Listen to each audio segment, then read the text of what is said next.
I go over all these tips and tactics in these videos like content marketing, link building, but how do you integrate them into an SEO campaign? It's kind of confusing, right? Hi everyone, I'm Neil Patel, and today I'm going to share with you the anatomy of a perfect SEO campaign.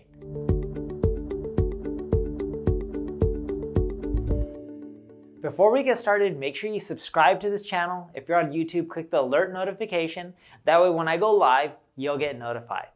So let's get started. Not only am I going to end up breaking down what I want you to do to create the perfect SEO campaign, I'm going to walk you through it step by step so then that way you can get results. And don't worry, I'm not going to give you unrealistic things that are really hard to do, especially when you're starting off.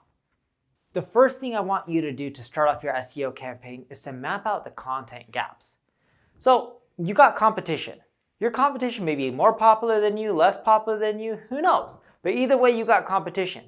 And the thing is, if you have competition, they're getting traffic to articles or pages that you're not getting traffic from. What I mean by that is they're ranking for keywords and key terms and phrases on Google that you're not ranking for. And vice versa, you're also ranking for terms that they're not ranking for. That's normal in SEO campaigns. But what a content gap looks at is when you go to Ubersuggest and you type in a URL of your competitor, scroll down, yeah, you'll see their traffic, but go to a report called Top Pages. This will break down all their popular pages in order from most popular to least popular. It even shows you the keywords that each of these pages is ranking for. This will help you identify what they're ranking for, what you're not ranking for. A simple way, if it's a lot of data, you can just export that report into a CSV and just quickly delete all the articles that you have on your site that are similar and keep the ones that you have not covered.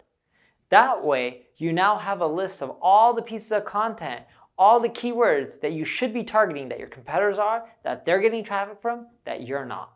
Now that you got a list, you now know what type of blog articles you should be creating, what kind of keywords you need to include in your articles. But instead of just going and creating articles whenever you want and just writing it freestyle, what you ideally should do is Google for each of those main terms, look at the top 10 people, see how thorough their articles are. That way when you write your article, it's going to be much more detailed. This is what's called the skyscraper technique. This is what Brian Dean has coined. It's, think of, tall buildings in this world. Every country out there is like, oh, now we got a 100-foot story building or a 200-story building or a 300-story building. It's just never ending.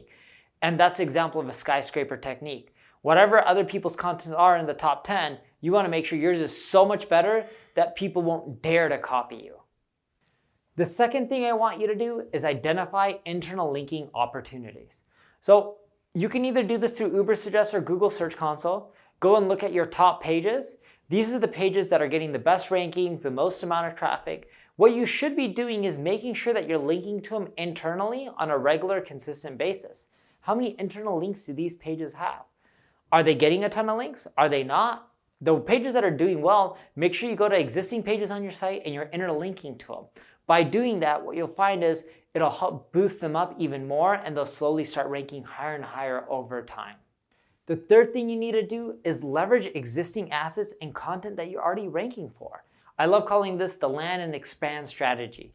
You go into Google Search Console, you look at your top pages, it shows you what you already rank for.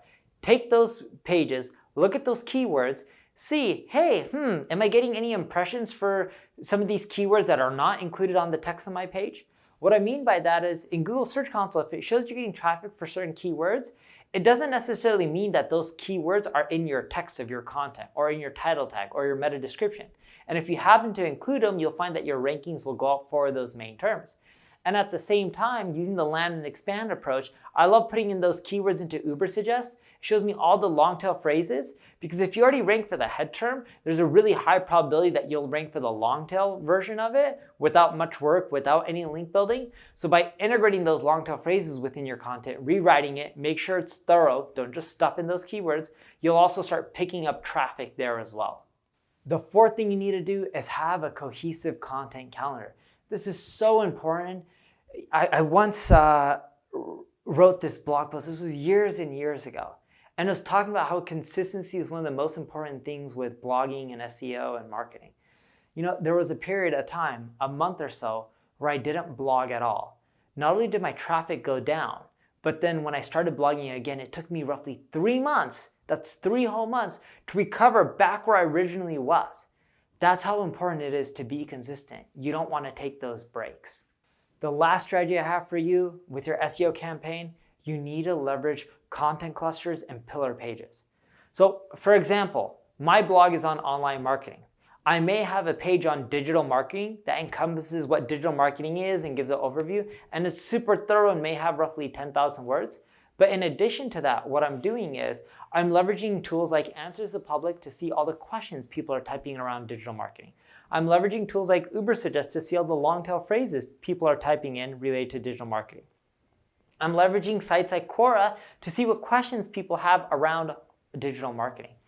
Then what I do is I start creating content around all these topics that aren't discussed on my sites. In other words, not just long tail phrases, but long tail phrases, questions, comparison articles.